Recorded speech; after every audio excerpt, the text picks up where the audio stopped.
You are going to enjoy not just your work, but your life entirely. The moment you realize that you can only divide the conditions of life into just two sets. Good day and welcome to another episode of Employment Ready Podcast. Today we are going to talk about what makes your work enjoyable. What is that thing that will make you feel comfortable and happy with what you do? There are just two things. One is when you realize that there are conditions that you have control over, and another one is the condition that you don't have control over. Years ago, while I was still rehabilitating,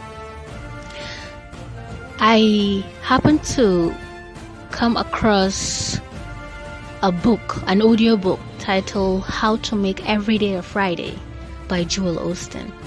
I got really transformed from that book because there are some kind of things that I'm waiting for to happen before I feel happy or before I feel satisfied.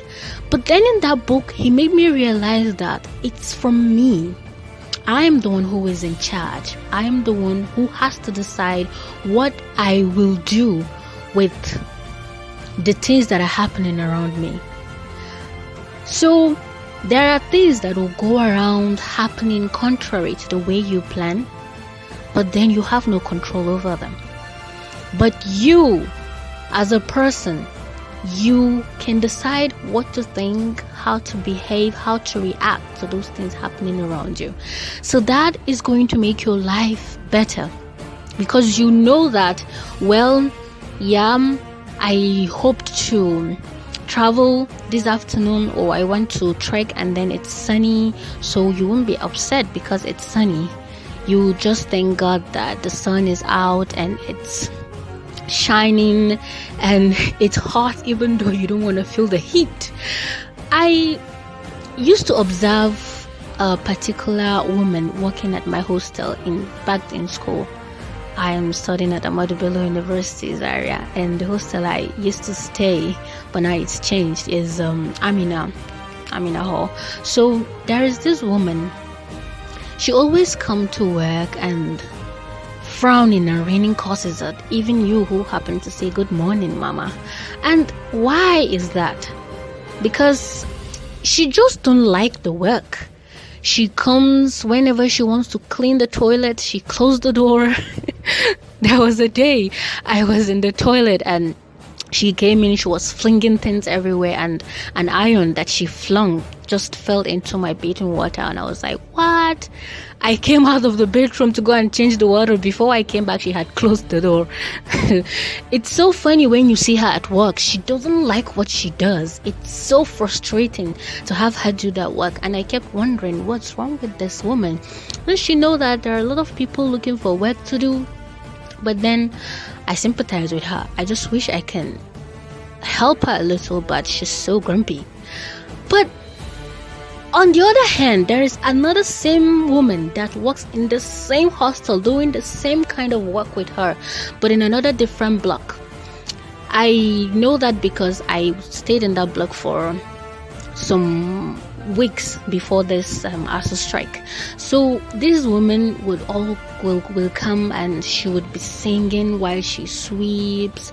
She would be like, she greets everyone that passes, and she wouldn't even wait for you to greet her. She greets you first. My daughter, good morning.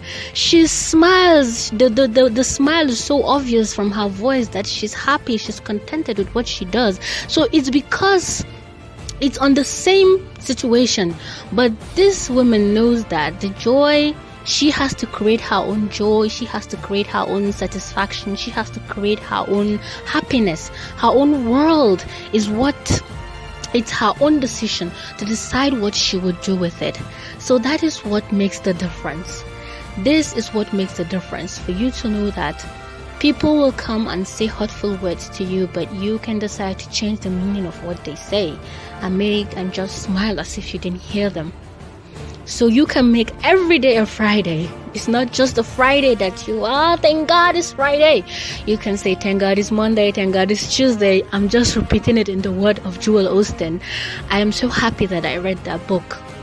And I hope that listening to this week's podcast, you are going to enjoy what you do, or you are going to enjoy what you will be doing, not just you to see it as a work and pay me cycle. I'm just eager to live here. You are at work, but then your mind is elsewhere. You should be there in your place of work and love what you do. That's one thing I like about a hairstylist that I happened to see a couple of times. I was introduced to him because I wanted to lock my hair, and he happened to be the only person who knows how to do it well around there. So I went to his place, and this man is so happy with his work, and because of that, he knows what he does in and out. If you ask him about hairstyles, about hair types, he knows them, everything well, because he don't just see it as I'm doing this because I have no choice. He's doing it because that is what he happens to be doing, whether it's what he planned or not, but then he is doing it and he loves it. So we can do the same.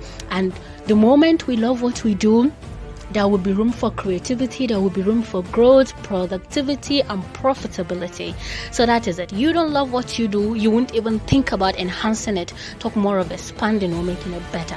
Thank you very much for staying with us in this week's podcast. We'll be with you next week for another interesting one. Thank you. Bye.